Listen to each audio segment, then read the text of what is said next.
everybody to Debate the Facts. I'm your host, Toxic Taylor. Along with me, we have the State of the Ray and the man, the myth, the legend, Aron Ra. Yeah. Well, thank you very much, guys.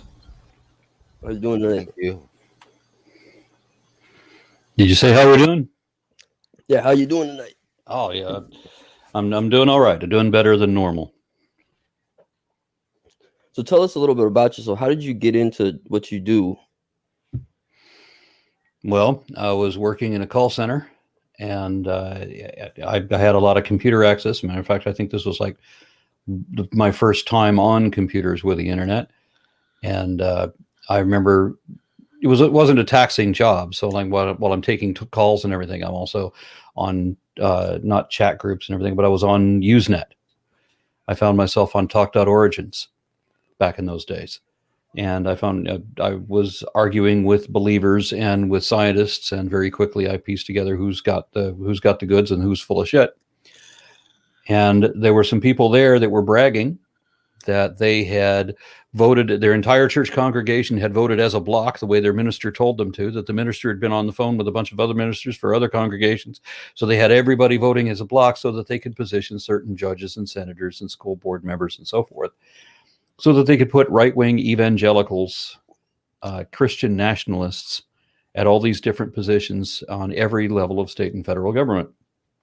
And these people were talking, the way they were talking to me was like when the villain has the hero trapped up in the torture machine and is now divulging the plan, when it looks like it's too late to do anything about it.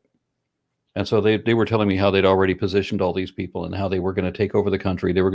These people that I was talking to were Reconstructionists.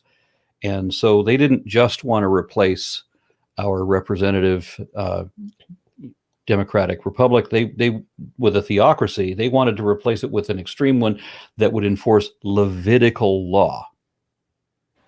So where you get the death sentence for working on weekends, for example.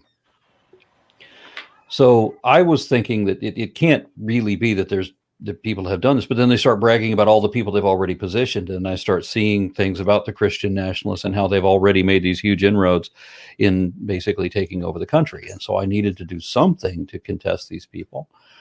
So I started by just arguing on Usenet. And I noticed that when I have these arguments, it's the same things keep coming up. So instead of just writing down new material, I'm just cutting and pasting what I've already written and then fixing the stuff that I've written before, embellishing it a bit more, adding to it when I learn more, until I realized that I had all the foundational falsehoods of creationism all blotted out on a Word document. And then when I tried to bring this up in a discussion group, I was on Christian Forum's discussion group, and I mentioned the words, the foundational falsehoods of creationism, and that post was censored. They just deleted it because you can't say that our belief is false. You don't get to come on to Christian forums and say something like that. So that's when I turned to YouTube and took that huge note file and started doing videos explaining the basic falsehoods of creationism. And somehow I ended up doing this kind of continuously. I did it for like a decade or so.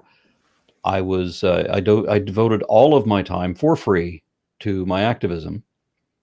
And then just recently, I found a way to make a little money at it too. So now I do this full time.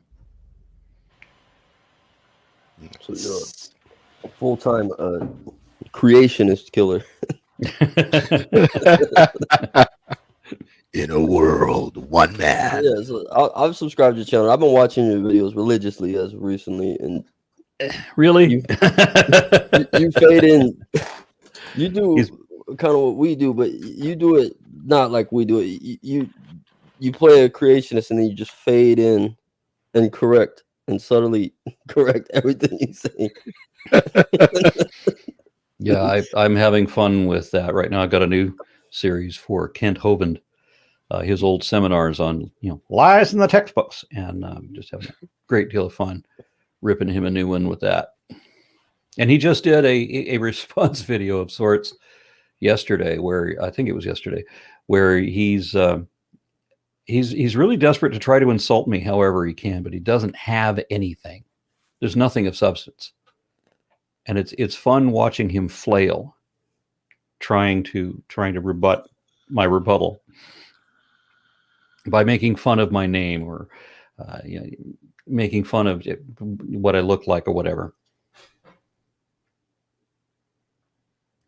So that really is all he has. So that's what Hogan's up to now.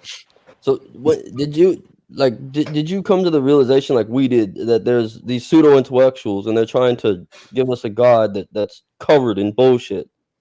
There's like a little pearl covered in a pile of bullshit where there's this, that, all these mental gymnastics, and we're gonna find the true God in what they're telling us somewhere. Yeah, well, when I deal with the extremes, the creationists, because I like to have something where you can actually prove who's right or wrong. You know, when you get into a loftier sort of a deistic concept of God, then you can't really prove the point. But what I have noticed in dealing with these extreme people is that it doesn't matter how much proof you have. They're all about make-believe. They don't care what the truth is, and they're never going to admit any error. Period. That just won't happen. Not if it's an error that they find or that they imagine to be crucial to their position. They'll just never admit it at all. And I've seen people go to extremes to avoid that. Usually they'll change the subject. You know, when you say, okay, so you were wrong about this. Well, let's talk about that. Well, no, before we talk about that, admit you were wrong about this. Well, what about this other thing? No. We're going to go back to this. And then they'll come up with the excuse that can still be true. How the hell can that still be true? Then we have to start the whole conversation over again. And when you get them in a place where they know that there's no defense and it's a public discussion and there's nowhere to go and there's no way to admit failure, but everybody knows it's a failure anyway. They either disappear completely, and I've seen one guy even delete his own blog so that people wouldn't see this conversation, or they go through they become children. Emotional children. It's like a psychological meltdown when being forced to concede that they had made an error on something. Because it really is pretend. And now I'm getting to the point where I think that the loftier versions of theism are also make-believe. It's just make-believe that doesn't require you to have to lie so much. Now, this isn't true for everybody. I mean, I know people who were believers and believed sincerely. I believed sincerely once upon a time. But I can find people for whom the truth really doesn't matter at all. They're going to believe what they want to believe, no matter what. And some of them have admitted to me that they don't care what the truth is. That why should it be true, or why does it have to be true before I believe it? Why can't I believe it anyway? And one of the defenses that they very often use, which I think is telling, well, what's wrong with lying? Why can't I lie? Why do they always have to defend lying?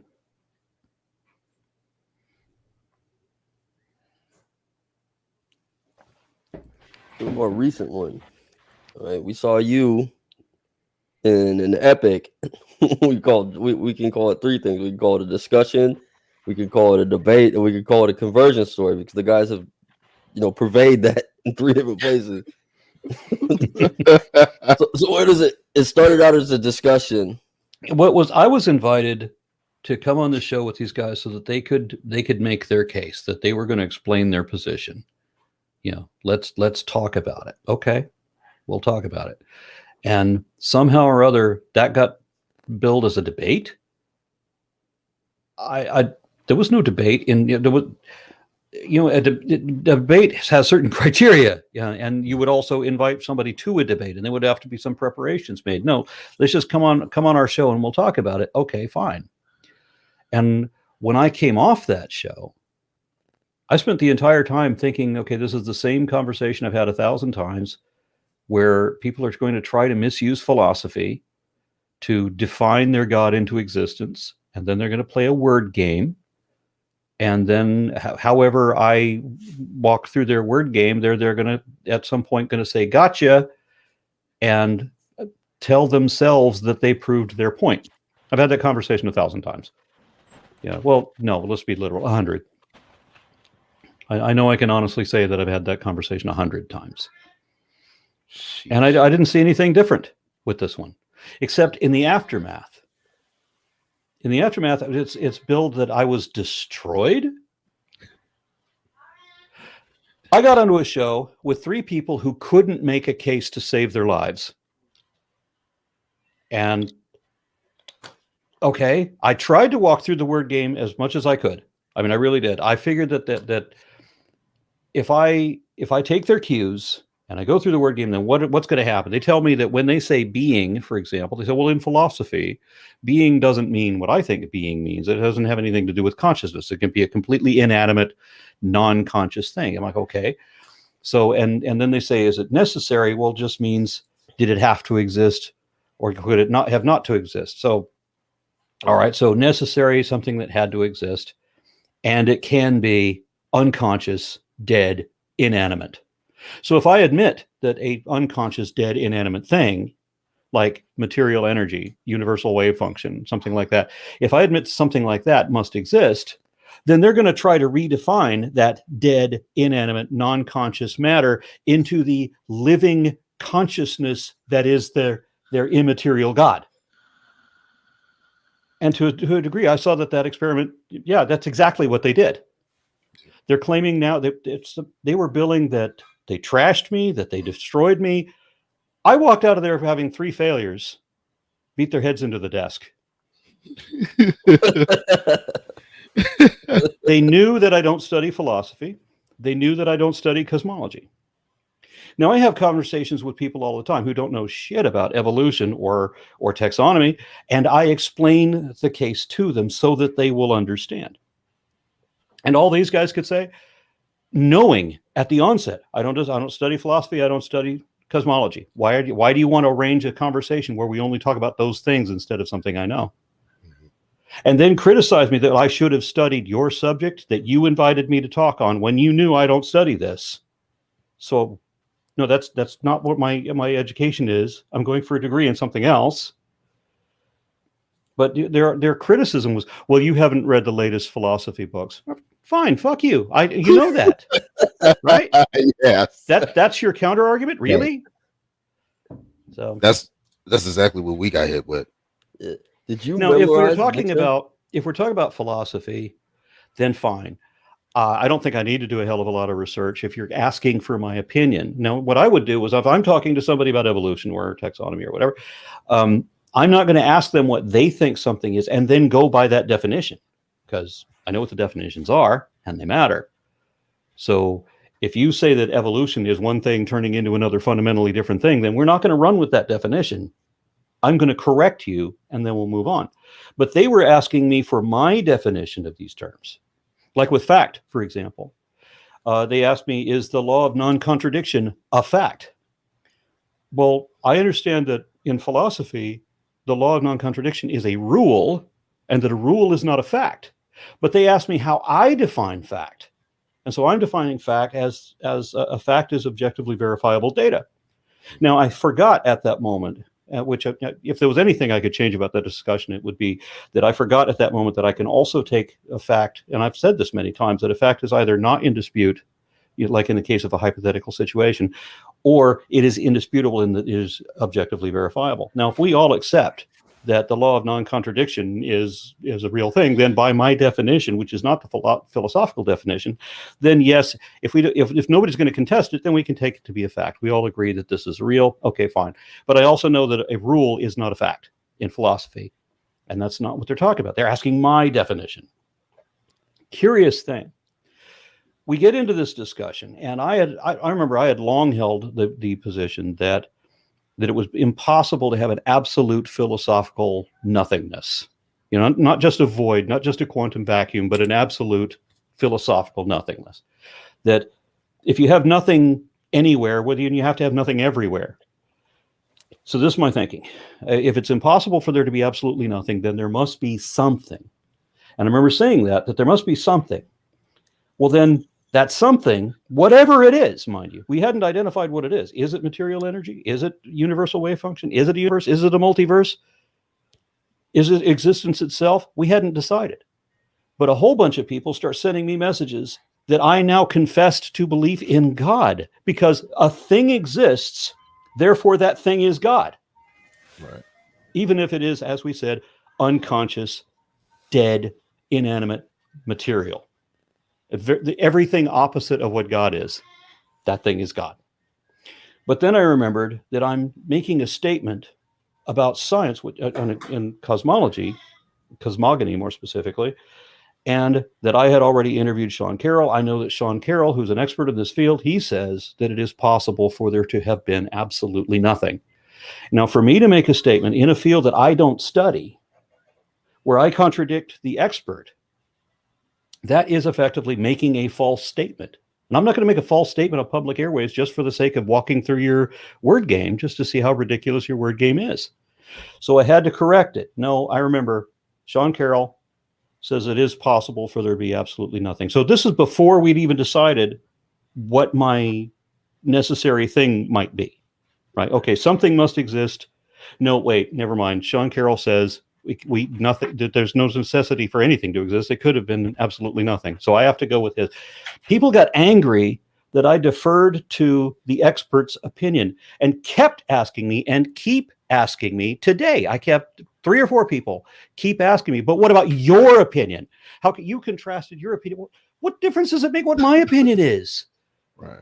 I'm not the expert, but they don't care. They want my opinion on a subject I don't study because I'm not interested in it, honestly. It's not relevant to what I do. It doesn't matter how the universe came about if it did. It doesn't have anything to do with what I study. Either way, whether the universe had a beginning, whether there's a singularity, whether the Big Bang actually happened, or whether God poofed everything out of nothing, doesn't change the fact that we are evolving apes. And the Bible is still man-made mythology. It doesn't matter. The existence of God would not change either of those things. So I don't study cosmology. I don't study philosophy. The reason I don't have an interest in philosophy is because every argument I have on philosophy is just utterly stupid. I was in a discussion with a philosophy professor who told me that he was an idealist. And the reason he was an idealist, he told me that he didn't use these words, but I remember the way that he described it. He was saying that evidence is not evident because facts are not factual, because nothing ever can be objectively verified. Literally, you imagine your reality, I'll imagine mine, and reality is our reality is whatever we want to make it to be. This is a professor of philosophy. So I don't have a whole lot of respect for the field. And there's so much conflict between philosophers. If you like somebody from the 1200s and I say, well, okay, his argument was rebutted in the 1800s, we're going to say, no, you still like that guy, so he still wins. No. So it's all just subjective opinion. Where then is the value? Now, I get that logic has certainly value in being taught, and people should be taught that. And there's other aspects of philosophy that definitely should be taught. But my problem is not in philosophy itself. It's just the way it's constantly misused. And I believe I complained about that on the show. And I think I saw that demonstrated in the aftermath with people saying that my opinion is contrary to the experts. How dare you correct yourself? Go back to before you corrected yourself. That was your opinion before that. So what? It doesn't. If I say that I believe that something must exist, or if I say that I don't, in either case, I haven't caused God to come into existence. Either way. But somehow they think otherwise. And I'm confused at that. But then I'm confused at believing anything, being convinced of anything that is not evidently true. And I've never understood how people can feel comfortable asserting as truth things that they don't have any knowledge about at all. It's just whatever they want to believe. So they just state it as if it's real. It's like when people make up their statistics, 67% of all, whatever, you just pulled out of your ass. That doesn't make it truth. People are not only comfortable with that, but they think that if they keep telling themselves that, then that'll become true. My best friend in high school became a Southern Baptist minister and a principal of a Christian school. And his motto was "fake it till you make it." And he actually told me when we were kids, when we were in high school, he actually told me to just keep telling myself it's Jesus until I believe it. You gotta do. And so everybody will tell me that these are bad philosophers and these are bad theologians, and I should talk to the good ones. The fuck are the good ones? I've watched William Lane Craig. Is he your best? Seriously? That guy is your best? Every argument that he has for like Kalam and everything, how many logical fallacies does that depend on? You know, false dichotomy, for example, just to start with. William Lane Craig doesn't have a good argument. He's got a handful of lies. Like when he says that that no one who rejects Christ, right, ever does so for scientific reasons. We do so because we love sin, right? And he's a no one, right? This is the reason. It's because we love.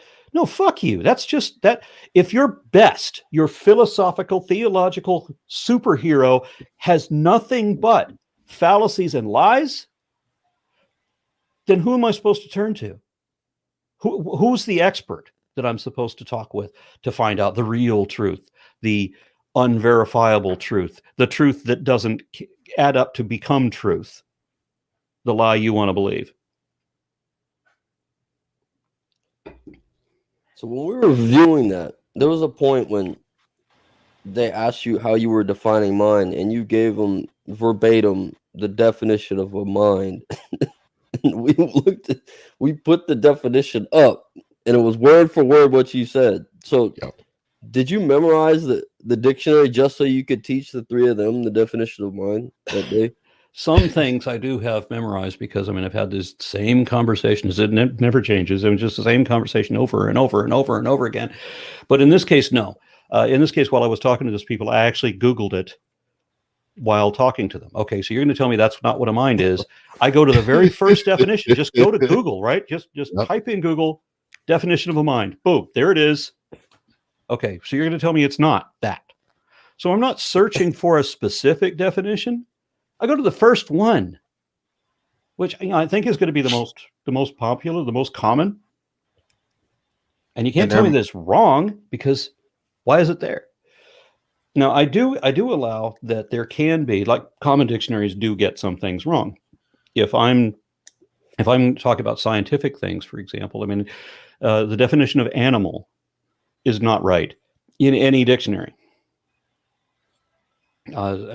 Common dictionaries tend to define animals including multicellular animals. There's no such thing as a multicellular animal. All animals are multicellular by definition. But I can show biological sources that will correct what the common dictionaries have. Now, if people want to use a different terminology for philosophy and say that in philosophy this word means this other thing, okay, fine, I fully accept that. Same reason I would accept that in science the definitions are going to be more specific than they are in common parlance. Okay, no big deal. I didn't get a lot of that with this conversation. All I got was what I always get from philosophers is, you don't understand philosophy. Yeah, really? You think? You think I don't study the thing I don't study? They're probably going to be like, well, Google is philosophically inept, so it's not true. Yeah. We're all philosophically inept. Yeah, and I can have philosophical disagreements. I mean, I've read the Stanford Encyclopedia of Philosophy's definition of atheism, and I pointed out, I think, significant flaws with that. I mean, in the basis of it, the premise, that they think that atheism has to be defined in terms of theism, and theism had to be defined as not the belief that there is a God. The Stanford Encyclopedia of Philosophy says that it's the statement that there's a God. And therefore they said that atheism had to be the statement that there is not a God. But it's the belief that there's a God. And that's in fact what every theology that has a hell wants to send you to hell for. The lack of belief. You either believe, yes or no question. Do you believe? Okay, then you can be saved. You don't believe? Pull the lever, you're going to hell. Doesn't matter. You were a great person. You donated to charity. You were a loving father. You were everything in the world. You were the wonderful person that you could ever be. But you didn't buy absolute horse shit for no good reason. Sorry, you're going to hell. St. Peter. lube up that stripper pole. Yeah, I'll say, so you were Hitler, but you're also Catholic? Okay, let's talk. You've got some options. Gandhi? Fuck you. Poor guy. Yeah. That's Shoot. great. Because we had they're you tell them the definition of mind and they all stop and think about it. They're philosophers. Mind. So you got three minds thinking about what a mind is. And then they ask you what a person is. So you think the dictionary was your best friend in combating the semantics that they were trying to?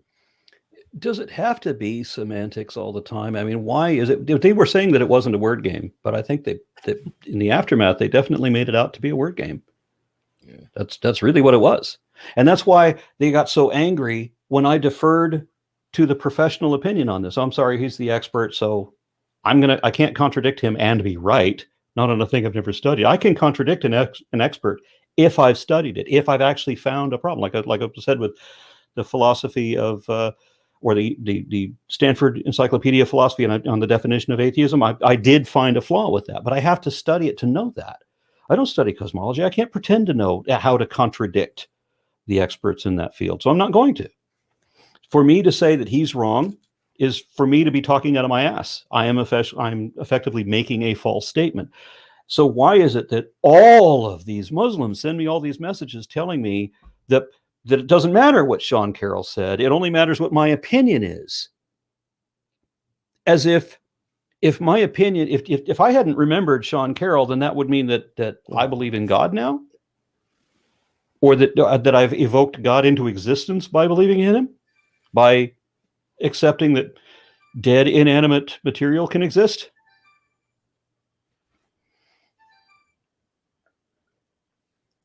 Now, people who understand philosophy will have legitimate criticisms with what I know and don't know. I don't pretend to know anything about philosophy. I don't pretend to care about philosophy. So I don't see how the criticism is going to be meaningful.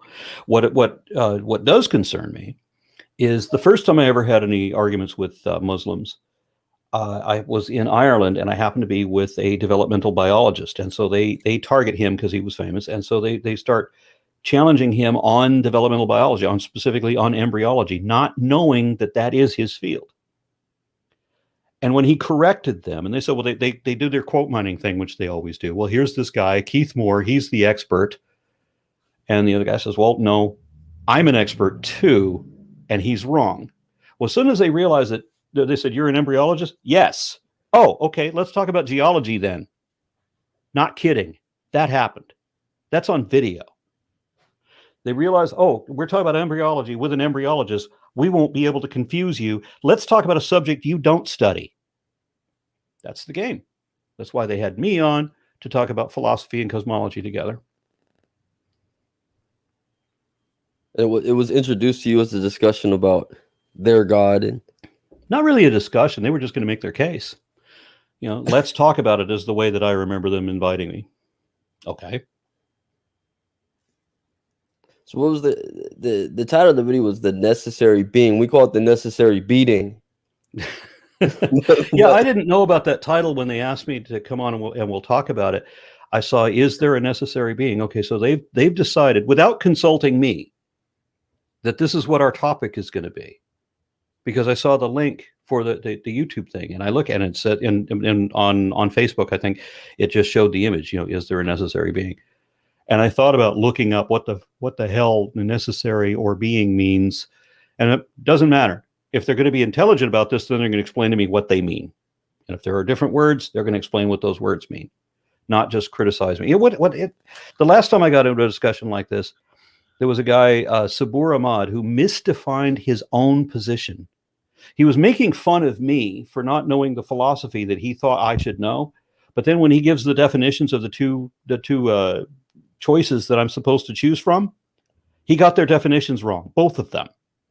Now, of course, I don't know that on the fly. I don't care about this subject. But when I leave, I then get messages from other people going, hey, Sabur got this wrong. He's standing there making fun of you. He doesn't know what the hell he's talking about. But of course, I've got an army of Muslims telling me the Sabor beat me, bashed me, destroyed me, whatever. And then I'm so ignorant because he doesn't know what the fuck he's talking about. And it fell right into sheep culture. Yeah, apparently. It's not like I'm, not open to be wrong about stuff like this. I expect to be. I also expect to have it explained to me. And no matter what you do, you can't use any sort of there's not going to be a word game that makes your God into reality. That's just not going to happen. Yeah, wrap your God around in a bunch of words, and the true God hides behind all the deception. Now, if they give you a logical syllogism and the premises are correct, then you're going to have to accept the conclusion. I get that, but I haven't seen an argument for God where the premises are correct. I mean, there's two premises and they're both wrong. So.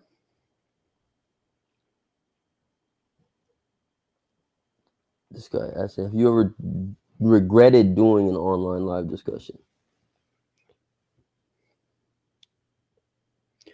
At the worst, it's a learning experience. I mean, if I was wrong about something, well, I'm not wrong anymore, right? So what difference would it make? Yeah. And see, that's where you got me, is because I've been doing this for 7 years almost, and I've been against the atheist. I've been a, legit young earth creationist. I've been debating atheist. I'm sorry, but we can fix that for you. Yeah, and that's what I always had this conception of atheists, that they're scared of their own shadows. They don't know anything. They get everything from Atheist Republic. And I've never met an atheist that will go on a show by himself and not give a goddamn what anyone says about him, and just say, look, I don't regret, no regrets at all, until I met you.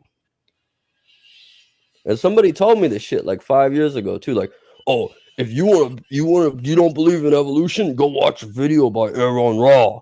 He'll convince you evolution is real. And that was taken with a grain of salt. But then now here you are, and here I am. Well, thank you. You are the one that convinced me. Oh, well, thank you. Thank you very much. Then I wasn't sure if that was leading somewhere else. I got something today from somebody who I don't know why they also lose the ability to type properly. Like I had to write back to this guy and say, when you hit the period at the end of the sentence, hit the space bar before you begin your next sentence. Just little things like this. You know what punctuation is. I give up on some of these people, but they always want to accuse me of the very thing that they're doing, whatever it is that they're doing. They want to accuse me of doing that thing. And one of those things is that I'm afraid of finding out the truth, because the truth will disprove my belief system. And what they're revealing about themselves is that their belief matters more to them than the truth does. I already knew that. That's been demonstrated so many times in my life with admissions. My favorite of all of these admissions was, I'm talking to somebody I'm trying to reason with her, and I said, look, if we had a time machine, you have a TARDIS or something, we go back to Jesus's time, and you're not going to find Jesus. I know that. If you had a guide who spoke Aramaic, you're not going to find Jesus. But let's say you did, right? Let's say you found Jesus. In this case, let's say we found Jesus, and there's only one Jesus, because I think there was more than one. If we found the Jesus that is your guy, and you saw, and you can confirm that's your Jesus, and you see him die, you see him put in the tomb, and not come out again for a week. He's dead. His body is rotting. If you saw that, and I'm not saying that that's what happened with Jesus. I'm just saying, if we went in the time machine and you saw that, would you change your mind? And it was just a thought experiment. This is, it's not that I thought that there was ever one and only one actual Jesus, and that he buried him and never came back. That's not what I'm saying. But I don't believe that anybody ever came back from the dead either. So let's be clear. It was just a thought experiment to how deep her faith is. And she said that if she saw that Jesus died and never got up again, and that his body rotted away, she told me that this answer would disappoint me, but that she hopes that she could find the strength of faith to continue to believe even when her eyes tell her otherwise. That impressed the fuck out of me. You're going to believe something you know is not true. And then I've had other people admit exactly that verbatim, that they know it's not true, but they believe it anyway. One of my best friends for a long time, he's Christian. He says, I'm Christian because I like to believe that, not because I think it's true. Does he even realize what he just admitted to me? Right. He basically admitted that he's an agnostic. Yeah. So what I'm thinking is the word belief. We has a different definition for us too. I mean, believers use a different definition than I do. If I say that I believe something, it means that this is what I think is most likely true or closest to the truth, but that I don't know that because I can't demonstrate it. I can't verify it. So it's just a belief. If you know something, well, then you've got some way to back it up. But if you don't have any way to verify the accuracy of your claims to any degree at all, by any means whatsoever, then you don't actually know that. There's no way you could know that. And people will always complain about my epistemology, that you can know things without any data at all, just because you believe that fervently. But no amount of conviction ever becomes knowledge. Believers, on the other hand, their definition is different. It seems to be, and they'll of course never say it that way, but the way that they act implies that their definition is that belief means make believe, because they have to believe hard enough. How do you believe harder? How do you believe hard enough? You're convincing yourself. Fake it till you make it. Just keep telling yourself it's Jesus until you believe it. That burning bush will eventually show up and start talking to me. Well, yeah, it doesn't have to. You just start talking to the burning bush. Eventually, no matter what it is. See, you come up with an imaginary being, you come up with a past life remembrance, you come up with a spirit totem, you come up with any kind of imaginary thing you want, and you start talking to it regularly. Eventually, it'll start talking back. Perfect example, Wilson. What is a volleyball? Wilson the volleyball. Yeah, that's what we called that Sapor guy. Yes. The Sapor, that's what we nicknamed him the other night. I'm sorry. Wilson, come back. I love that movie. Oh man. Yeah, I use that example a lot for religion. It's just when you habituate this belief and keep reinforcing it. You're building synapses in your mind.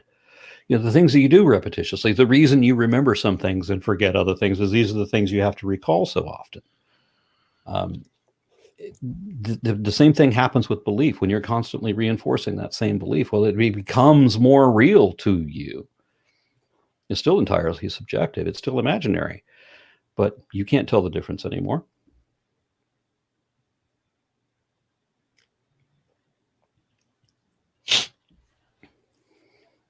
So what was your favorite part of the discussion? The end. Oh yes, bro, that is my favorite part. Also, where you just bow out.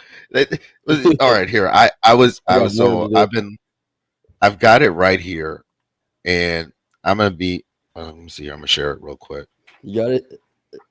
I didn't have time to do the clips. I wanted the best of the best. The clips that we avoid when we're on the other. And I was just, hold on. I just did one of your mistakes, Taylor. Shared without the audio like a dum-dum. But you see, that's like the serendipity to me. Is we went in there with the opposite. We're going to find the opposite paradigm. We're not going to look through the regular paradigm we look through. Yeah. Yeah, I was expecting to see a drubbing. That was the... I was like, oh, they got him. They went and got him. Yeah, this was my very favorite, most favorite part right here, where they were trying to get you to say yes. They were trying to get you to believe in God, or at least the true God. Really necessary. Okay, but that's why I'm asking you. Nothing. The answer to the question is no. There is not a necessary being, and I'm now 10 minutes over time.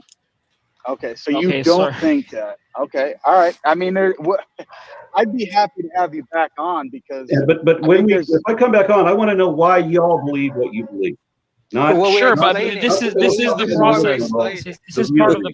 This is part of the process, Aaron, and we want to have you on for longer. Right?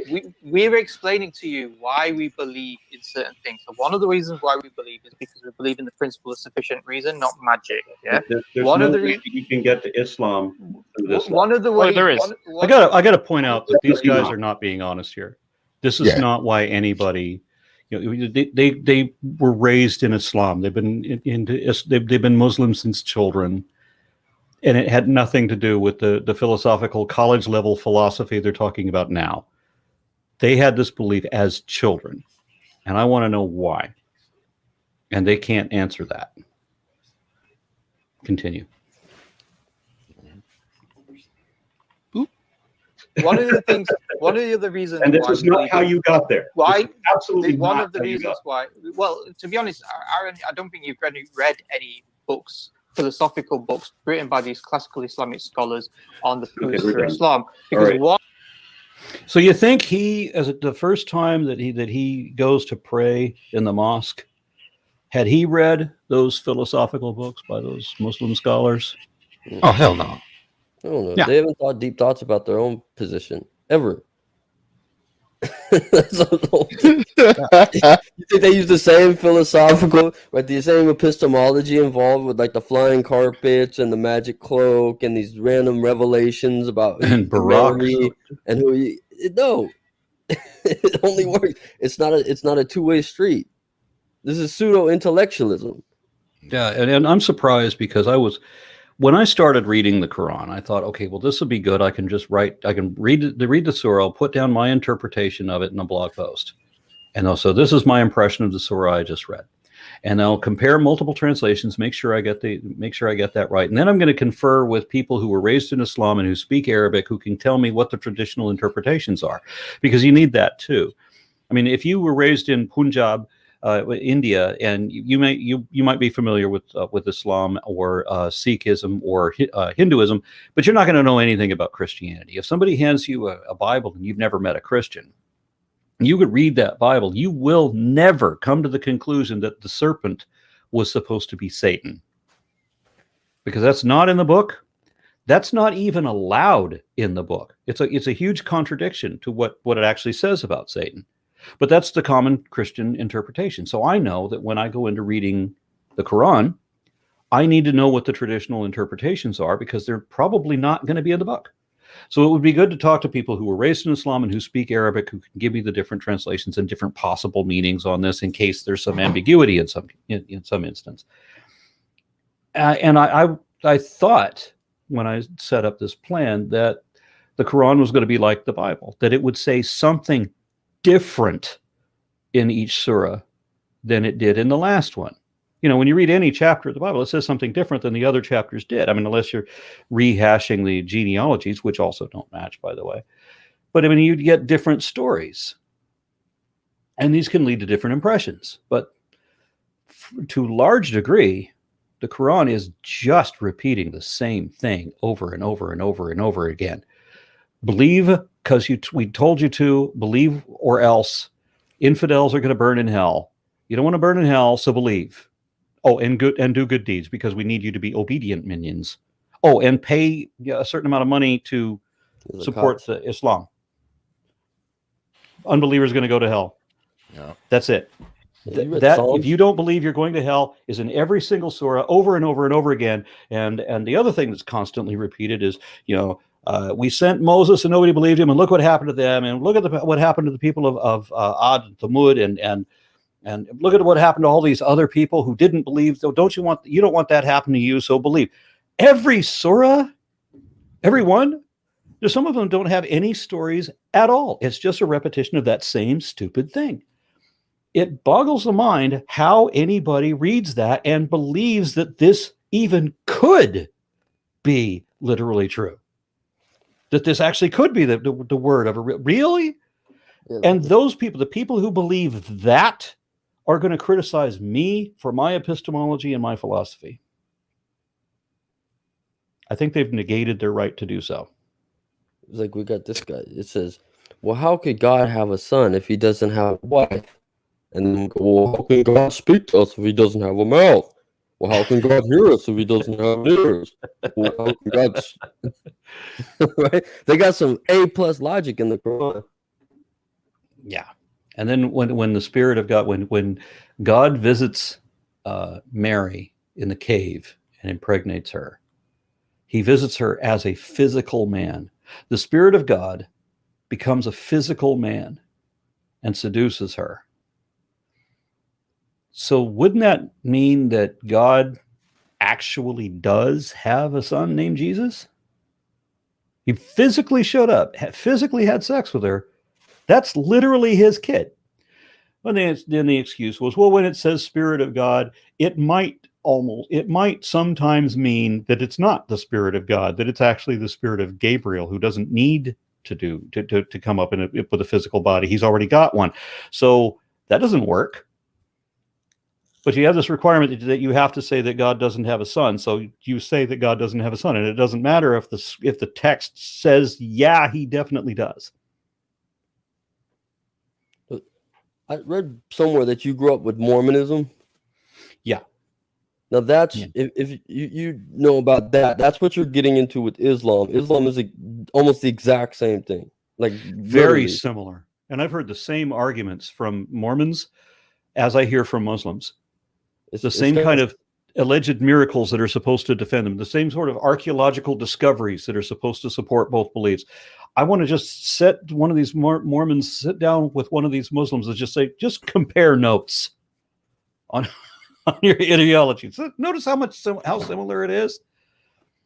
Because that's when I got in. That's the people in Oakland. They got the big temple, and that's where I first started evangelizing. And I read the Book of Mormon, and I didn't find anything about Mormons in here. I didn't know anything. I'm like, what? This guy's got everything. Like a bastardized Bible. Gosh. So I had to get the big stack and learn these revelations that Joseph Smith started getting over time. And you'll find that it's the same religion. You get women in heaven, you get all the things left out. There's special pleadings for the prophet. He gets married. He gets to marry certain people that would be taboo to marry, and he gets certain privileges. His father doesn't have to pay the landlord, and so Joseph Smith, and I think his last wife was 14, and when he gets the 14-year-old, she's like wife number 6 or something like that, and then his original wife was already long done with him, and fed up with the whole nonsense. I liked her though. I mean, she was kind of brilliant in the thing where she takes his manuscript that he supposedly copied from these tablets and hides them or destroys them and says, well, if you really read off these tablets, then you can do it again, couldn't you? That was kind of brilliant. And one of the things that most Mormons don't know is that Joseph Smith was arrested for defrauding people by using seer stones. Yeah. Before he used seer stones and all of these golden tablets, the exact same con to create the Mormon religion. Yes, the exact same thing. With Islam, you got like the same thing with Mormonism. You got your original Mormons that started out, and then they bifurcated, where Brigham Young came out here with the LDS, and then the Joseph Smith son went no, and they started a different, right? They're strictly the Church of Christ with the Book of Mormon, and you got this extra. Well, they took his doctrines and covenants and the pearl of great price.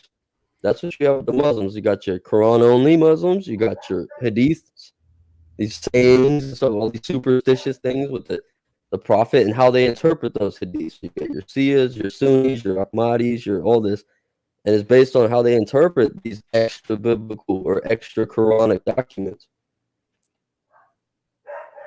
So you'll never know. It's kind of like, and so I don't understand how people can be, as you put it, a hadither, because nobody knows how many hadiths there even are.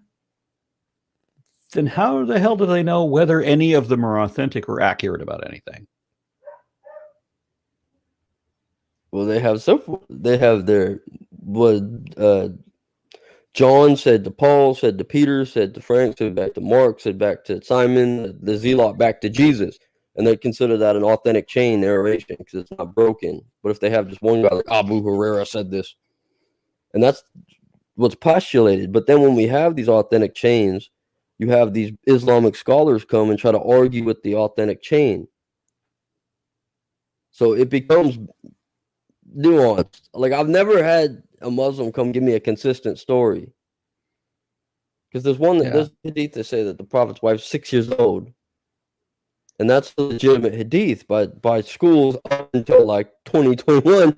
When people were in Hyde Park, right, arguing about this. They don't want to look like pedophile apologists, so they start arguing like nuanced scholars or rogues.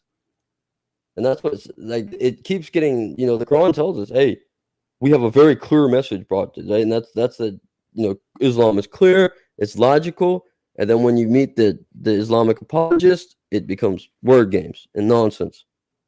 And and then there's, when you compare different English translations, why do they all have everything phrased differently?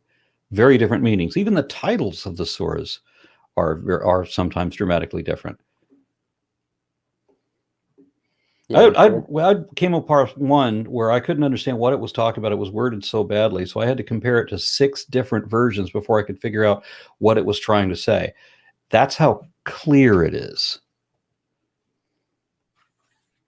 And then when you get the people who actually speak Arabic and they're reading it in the Arabic that it's written in, and they still can't agree on what it says. Well, have you been through Quran chapter 3? I don't know if I've gotten to 3. I mean, I did 1 and 2 because I started in numerical order. But then after doing the cow, somebody said that it would be a better experience if I try to read it in the order of revelation, which I don't think is actually the order of revelation because things seem out of order reading it that way. When it mentions things that, like before we come up to the cow, and I know it's already said that in the cow, so it must be out of order. But that's what I've been doing. I've been reading it in order of revelation, and I don't think I've gotten to 3 yet. 3 is the best chapter for me, and right, when I talk to Muslims, because in the beginning of chapter 3, right, in verse 7, it tells us that there's these, right, Allah brings down message, some clear, some not so specific, and those with deception in their hearts will take those that aren't specific and have allegories in them that only God knows and twist them into their own.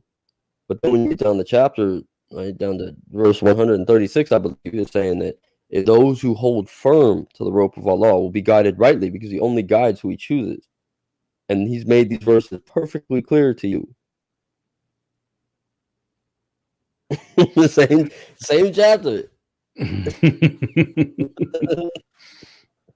And in chapter 2 that we were just talking about, I mean, I pretty much saw everything I needed to see in the Quran there when it said that God decides whether we're going to believe or not, that God decides that he's going to close the eyes of the unbelievers and cloth their ears. So if I don't believe, that's entirely God's fault. And then I've seen surah after that makes very, very clear that people there's no such thing as free will in the Quran. We do exactly what God wants us to do. We are God's playthings. And then God is going to punish us. God is the child who's playing with the toys, and one of them becomes the good guy toy, and the other one becomes the bad guy toy, and the bad guy toy is going to get punished. But neither of those toys has any will of their own. God's just playing both sides of the chessboard. Nawawi hadith, it says that, and this is considered, Nawawi is considered, he did a revision of both Bukhari and Muslim hadith, and he came with an ultra authentic hadith that when we are created by God in the womb, right, by Allah, he sends an angel down to give us our list of deeds that we will and will not do. So it's like hyper-Calvinism. So we will be reprobate sinners until we're an arm's length from heaven and then convert. Or we will be devout Muslims until we're an arm's length from heaven and convert back to apostasy. Just an arm's length, that's it.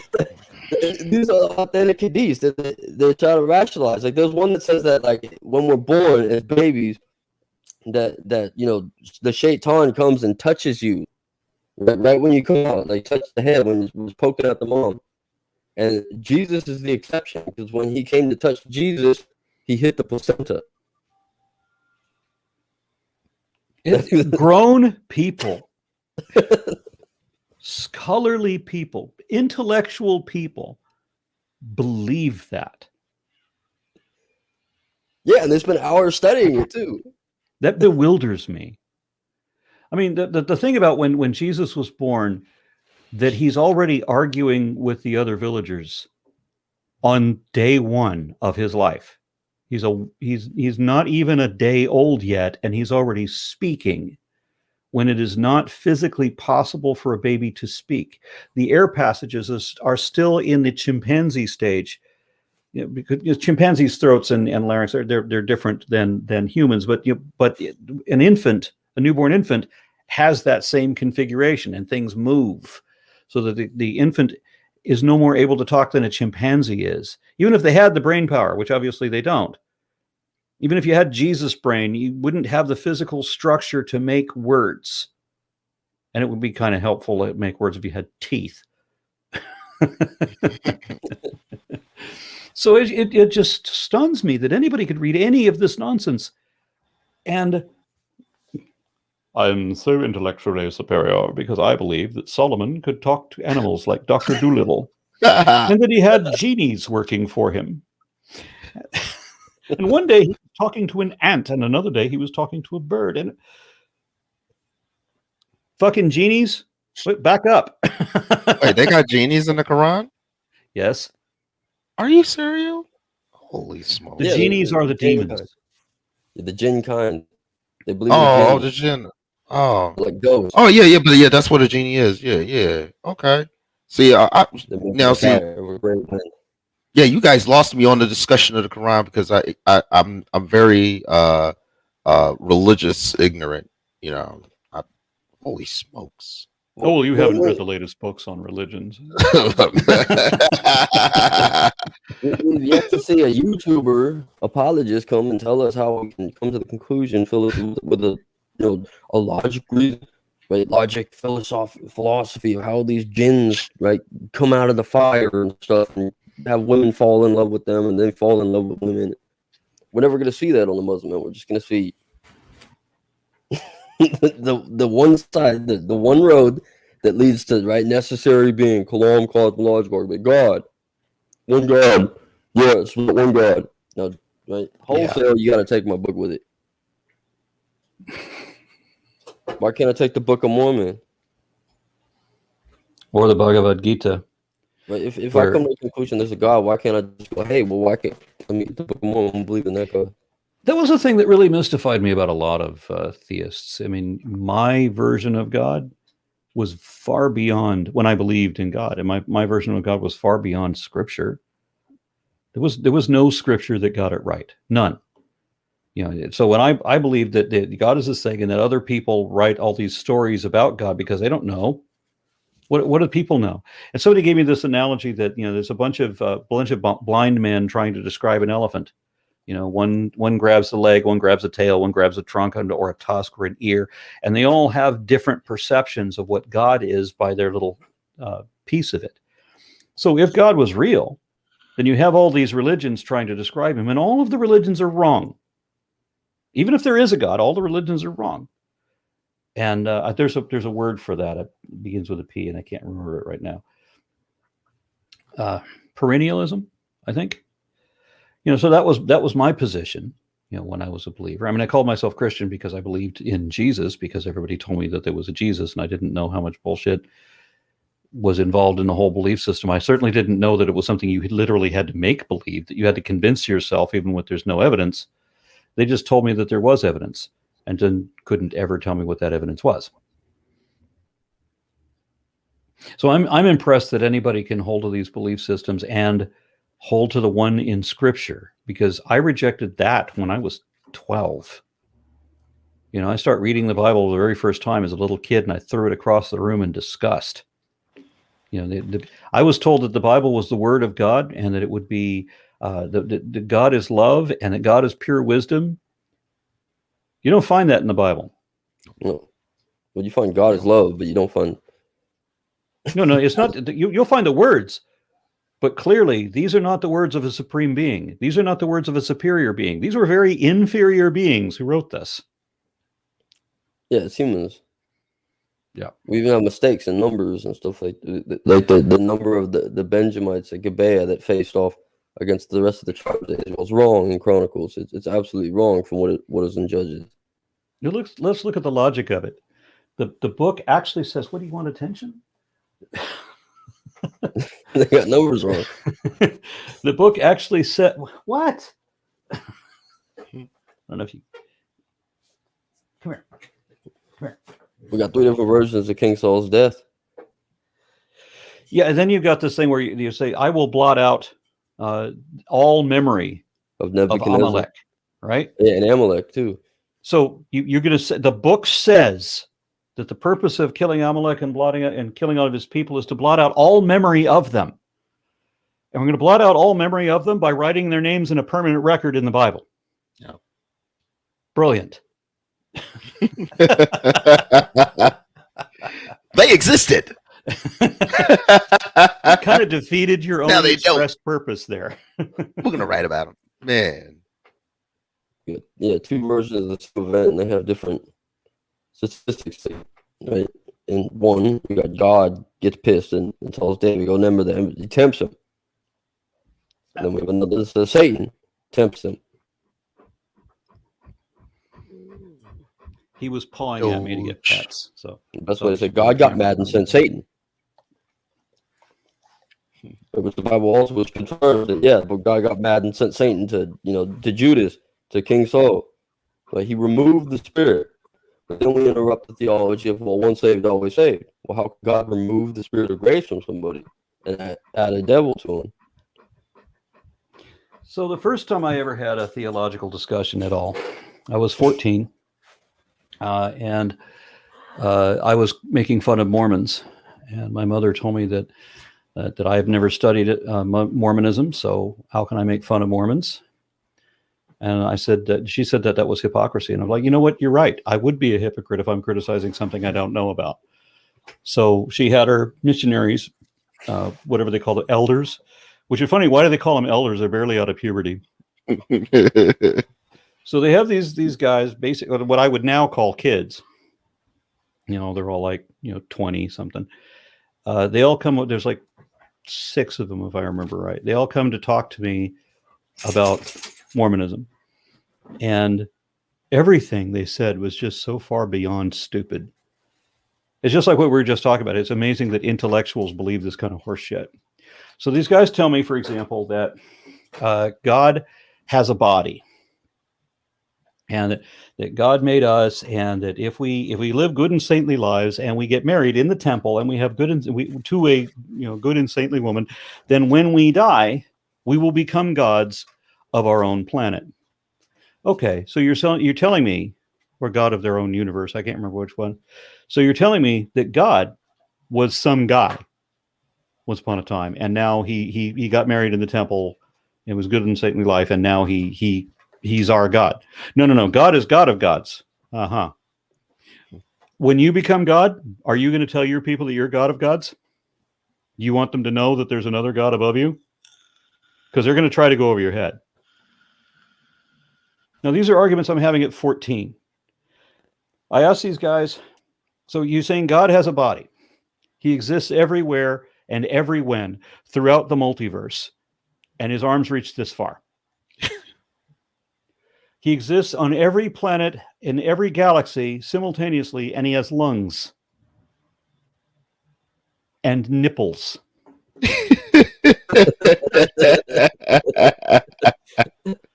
Like, what does God do with this body? I mean, because does he keep it in a tarp in a garage? Because, I mean, when would he use it? And these were all thoughts that had never entered these other people's heads. And I can't. I know that it's terribly arrogant for me to have this attitude, but that's the attitude I have. That these people who have spent their lives invested in this study seem to have overlooked the most important thing that they should have realized when they were children. The first time they cracked open the book, oh, it's fairy tales full of bullshit. They still haven't gotten to that point, and they never will. Many of them, and that mystifies me. That's how I looked at the Bible when I first read Genesis. After I finished reading it, I asked where were the dinosaurs. It's like, where are the dinosaurs? No dinosaurs. Yeah. No deal. That was my deal breaker right there. Yeah, I was lucky because my family had this tradition that you don't indoctrinate kids until they reach the age of reason, which was arbitrarily decided to be 8 years old. So on my 8th birthday, my mother comes in with a Bible and starts telling me that the Bible is the absolute truth and the Word of God. But by that time, I've already been to second grade. I had a book on dinosaurs. That I've seen cladograms. I know how, mammals are more similar to each other than reptiles and all of that. And so when she came in and said, here's this, here's the Bible. It's the absolute truth and the Word of God. My initial response was, no, it's not. See what it says here? Yep. I mean, she gave it to me and I start reading it. And this is when I bring it to her. I'm like, no, this can't be right because. And then everyone, my grandparents, everybody, they're all shrieking at me. No, you have to believe this. Aron, how dare you? I can't believe something because you say I have to. Right. Everybody says we choose to believe what we want to believe. Well, we don't, actually. I don't have that choice. I don't get to choose to believe things because I want to believe them. I have to be compelled to be convinced that thing is true. And even then, I'm going to reserve a bit of doubt if I possibly can. It's just when the point when you have so much overwhelming evidence, it becomes perverse to question it anymore. Which is why one of the arguments I hate the most is all those people who deny reality in total, imagine that everything is just an illusion, like we live in a matrix. Sorry. You can call it whatever lofty physical philosophical term you want to. It's reality denial, literally. And it makes some very stupid assumptions.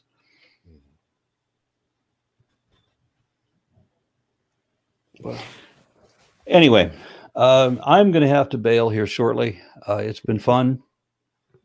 But I've got a project I've got to get on as quick as I can. Yeah, thank you for joining us. It's been an honor and a privilege.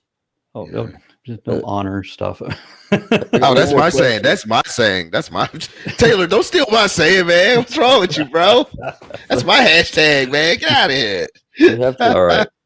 Thank you, guys. I don't want to debunk one of the facts, but like the universe is expanding outward. I'm sorry, what? The universe is expanding. So they say. Is it expanding to get away from you?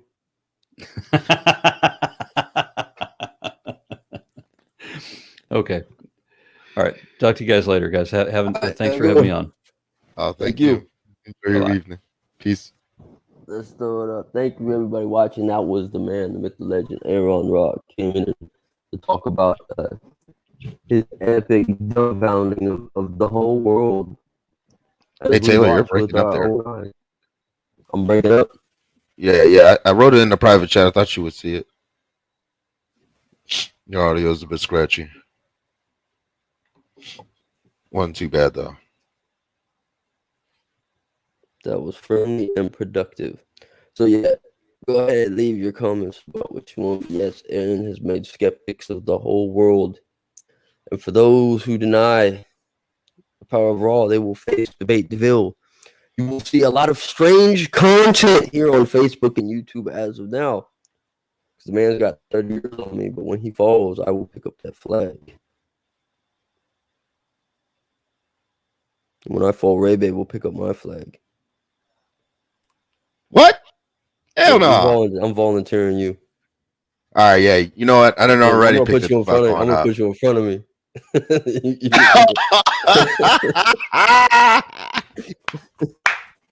That's terrible. You know they did that. They did that in the Civil War. They. You know what? I'm not even gonna. Unbelievable. I probably would have been put in front too, right on the front fucking lines. It's terrible. I'll take it. It's an honor and a motherfucking privilege, man. Fucking privilege. Ugh. The one debunked the atheism brain rot, debunked the atheism pussy coward, debunked the atheist reprobate, debunked it all in one appearance. He doesn't give a flying fuck about what these people saying on the fucking internet. He knows the truth is on his side. Yeah. God damn. Hey. You don't need God, he got the fucking truth. Let's see here. I was seeing some of the comments and shit. And let me see. Quran versus Hadith said, tell Aron Ra I like his small mug from previous streams. I meant to mention that. But I didn't want to interrupt the poor. I didn't want to poor guy. Oh my god, I was about to say that. I didn't want to interrupt the man while he was speaking and whatnot. You know, because here on Debate the Facts, we don't do dumb shit like that. Let's see. We gotta keep doing it. We have a mission, though. We have a cause. We have to keep attacking the pride like little sharks, attacking the pride of these fucking pseudo-intellectual creationists. He's given us a cause. Not just to be assholes on the internet, but there's an actual cause now. Right. It's no longer talking shit, man. It's just... No, I'm here to talk shit. I'm here to be an asshole. Well, yeah, there's always just going to be shit talk. But there's a fucking cause. Like, we sit in the fire and shit, and we do it for a fucking cause as well as to talk shit.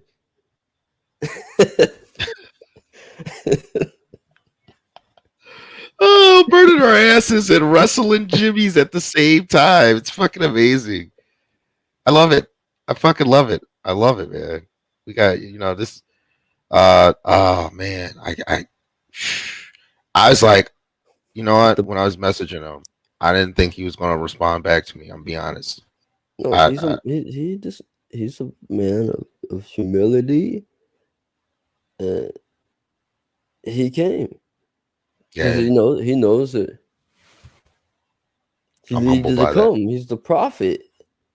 I had to keep my glasses on. I was all tearing up under here. I was like, oh my god, he's really here.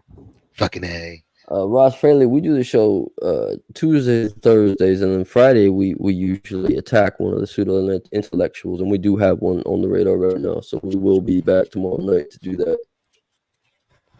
But yeah, we're gonna be having some more content. I know that I could do more for this. We need to start working outside of the realm of busting on the Muslims too. All right, you know, we got for the excuse me, the Hadithers. We got Care Bears on the way. We got everybody that's postulating this nonsense.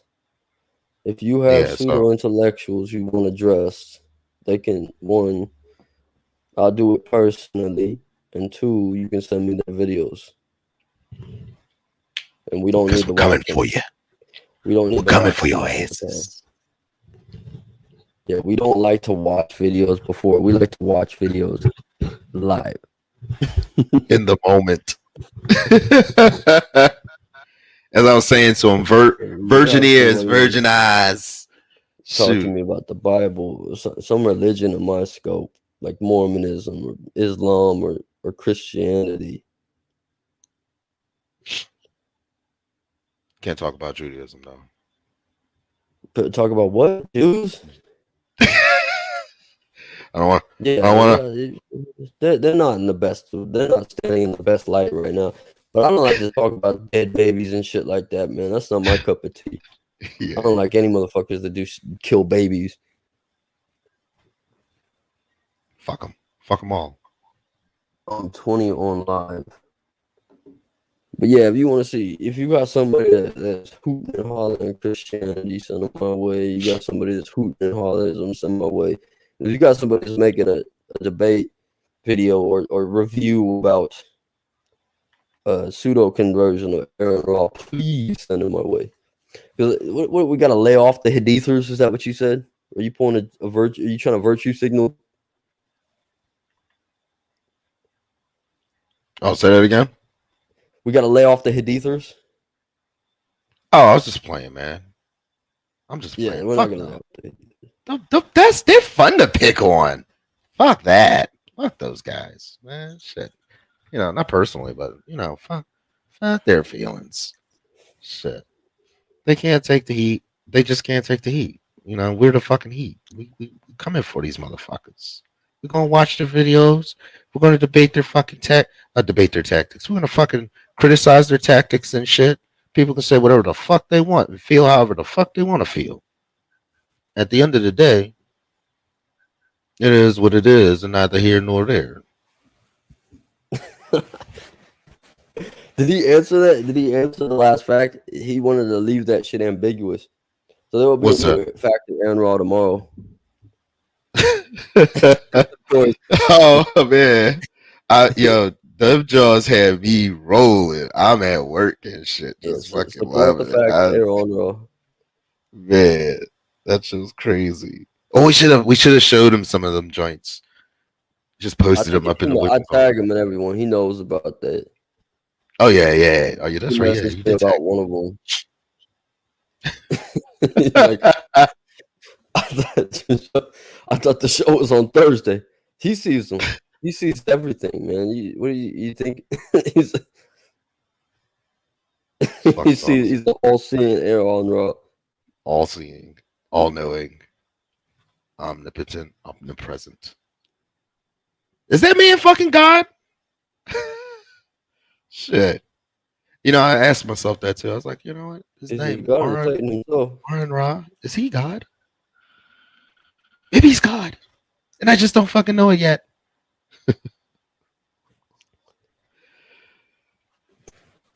Yeah, we got Ron here. Hello, Ron. We got On 20 on live. Nice, and I'm happy to provide ammo. Well, thank you. We appreciate ammo. Yes. We definitely like Muslim apologists because they are the most pseudo. But, you know, they're not dingbatty pseudo. They're like legit pseudo. Especially now on the radar. And yeah, we'll have merch eventually when we get monetized. But right now, we're not focused on monetization. We're focused on the cause. And the cause is secular, anti-theistic, unapologetic. You want to throw any other big words in there? Oh man, I'm a better writer than I am a speaker. Big words.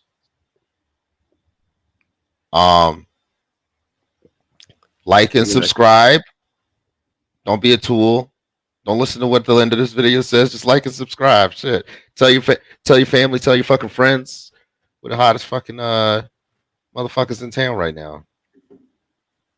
Shit, we gonna fucking we like I said, we coming for these niggas. Well, yeah, I don't bring. Pardon my French.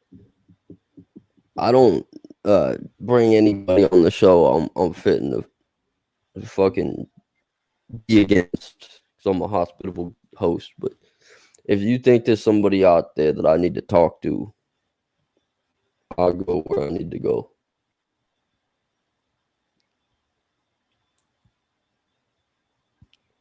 Who's Drew Eldridge? Oh, he's a Christian from Canada. I don't think any of these fuckers want to come sit in the fire with us. Unless they got balls. Oh, let's look this guy up real quick. Drew Eldridge. Let's see. Come on. Magic Google device.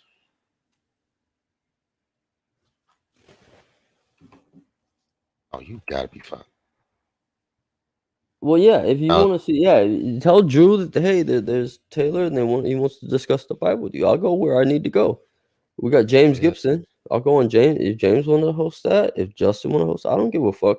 I'll go where I need to go. It's not going to be fair if he comes on here. That's unchivalrous. Right? It's just a perception.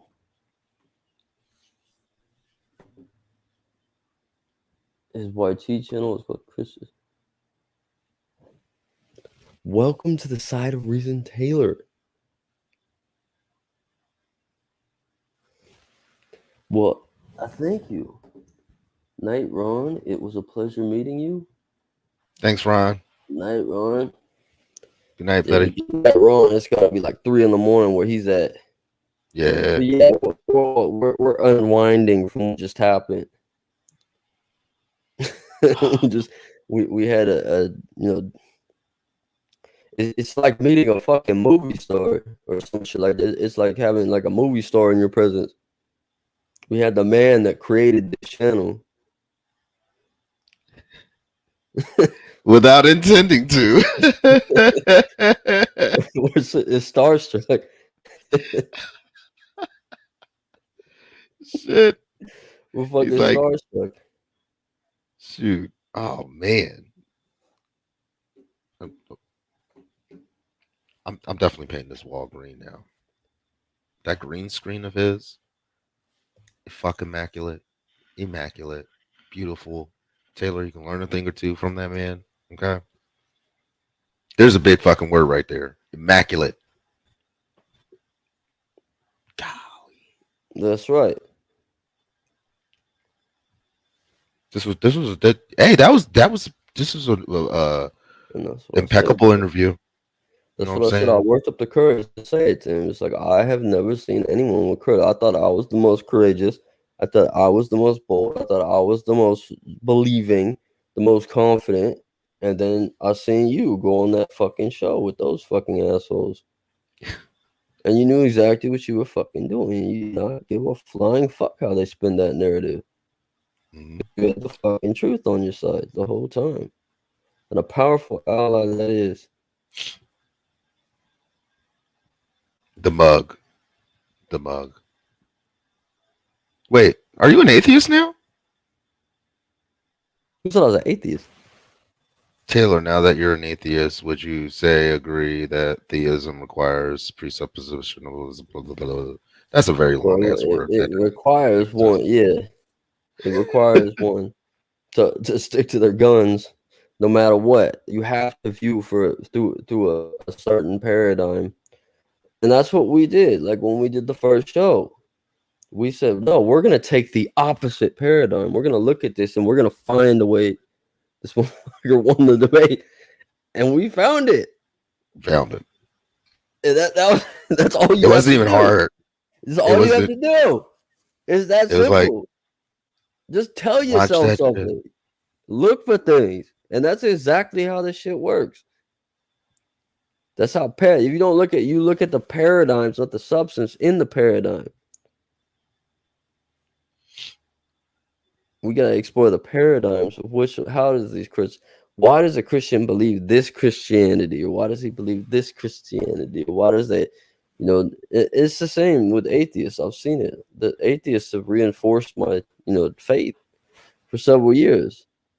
Because they have a paradigm. They're going to look at like everything that Matt Dillahunty spits out is gold. And that's what you can find like a misquote from Matt Dillahunty and go, I'm just going to eat that up. And this motherfucker is going to dogmatically fucking follow it. He's going to try to make it true. And he's going to shift his paradigm.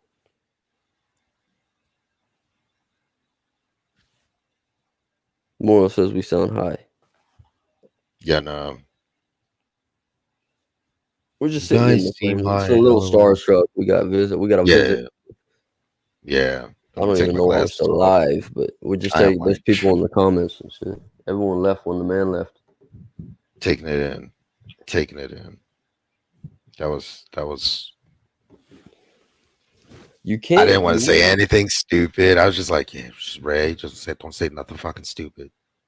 And I'll start contributing more videos and the name of the cause and whatnot, and so we all will. But yeah, you'll definitely see more of us, and then maybe the Battle Kitty can come back if he stops doing that whatever the fuck he was doing. I've already looked at some replacements, so this motherfucker on a short leash. Yeah, but he did his job. Yeah. He did his job. Yeah. Look at this Battle Kitty said the gimmick for tonight is that me and Aron Ra are both gods. Gimmick failed. I see that shit. That was Battle Kitty.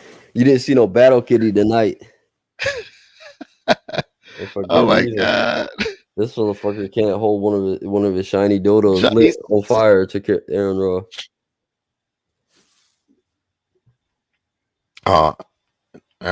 Aron would have immolated Matt. He would have immolated us also. We'd have been done. He'd have been like, "What the fuck is this? Oh hell no! First the damn Hadithers, and now you guys? Oh no, I'm out. Shoot, he brought that epic mug too. Fucking A, man. That's just like that's literally a part of the creation. That mug, just the whole background and shit and everything. Fucking dope as hell. Oh man. And I thought he was drinking like coffee and shit. I thought he was drinking like some special coffee. No, water. Like water.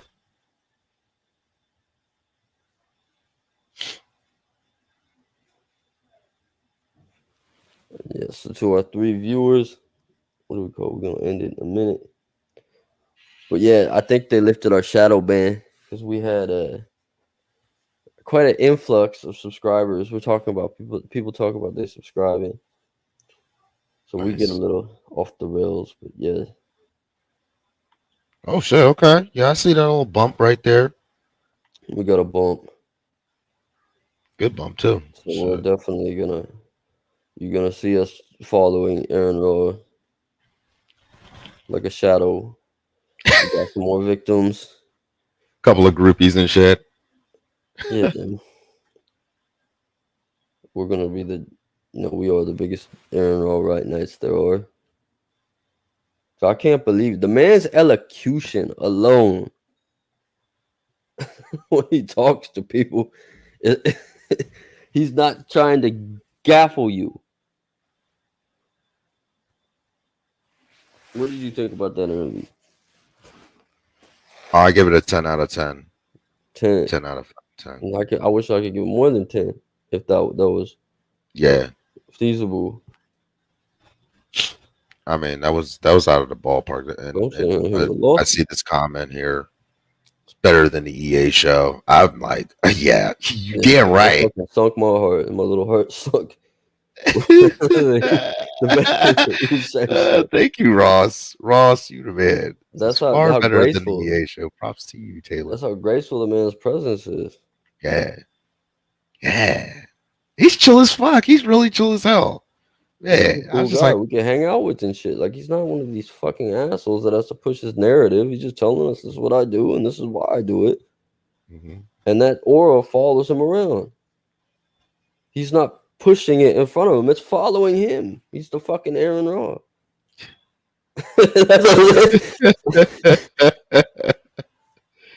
Aron Ra facts. Aron Ra is the aura.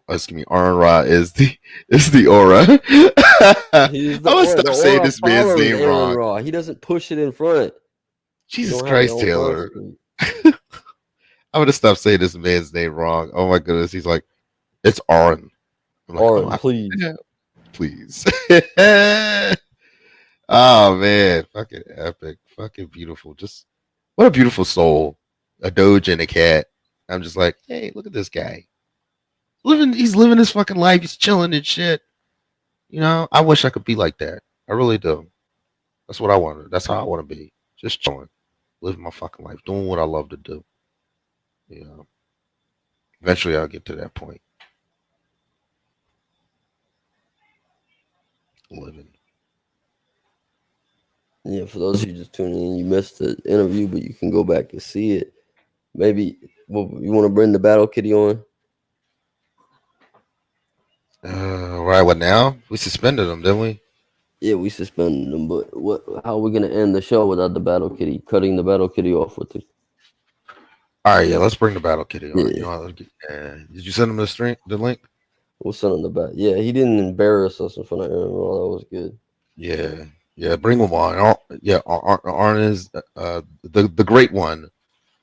Has left the building, blessed us with his presence, and I mean, you know, we'll forgive the Battle Kitty. Yeah, I ain't mad at him. I wasn't mad at him. Just a little worried. Or the Battle Kitty went to sleep, maybe. Yeah, he hasn't commented in a minute. He was messaging me like crazy. He's like, yeah, summer alert. Yeah, I know.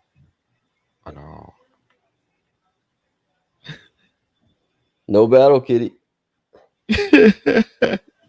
It's all good though. I got pre-recorded Battle Kitty. So what's everyone saying out here? What's up, gentlemen? Have my babies, Ray Bay. Anytime, Mr. Divine. Shoot. Anytime.